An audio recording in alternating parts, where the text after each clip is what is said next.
Alright, bago natin sagutin ang tanong ni Shuvi tungkol sa rainbow, ipapakita ko muna sa inyo ang ibig sabihin ng refraction. Refraction? Big word.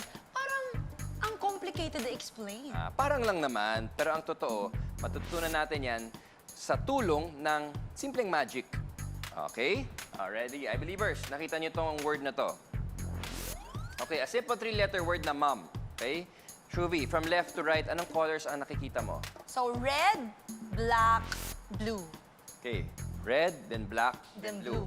Ngayon, I believers, maniniwala ba kayo na kaya kong baliktarin ang kulay nila? As in, magiging opposite. Blue, black, red. Ano naman gagamitin mo, Kuya Christian? Magic wand? Aba, hindi. Itong baso lang na may lamang tubig. Okay, tingnan nyo ha. Tatapat ko siya dito. Oh, ayan na. Nasaan na yung blue? Nandito yung red kanina, pero blue na yung Blue na, nandyan. ayan, blue, black, then red. Ayan. Di ba? Ayan, oh. Simple experiment lang. Naintindihan natin yung idea ng refraction. Di ba? Oh, galing, oh. Yan ang magic ng science at yan ang refraction, okay? So dahil pabilog ang baso, naiiba ang direction ng light wave pag tumama dyan. Kasabay na ng pag-iba ng tingin natin sa nakasulat dyan sa word.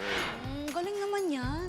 Okay, ngayon naman, sagutin na natin ang tanong mo tungkol sa bahaghari o rainbow. Mas maganda yan. Panohin natin to. Ano ang makikita mo pag dalawang beses na-reflect ang liwanag sa iisang patak? A bigger rainbow. B, a circle rainbow. O C, a double rainbow. Ang tamang sagot ay C, double rainbow.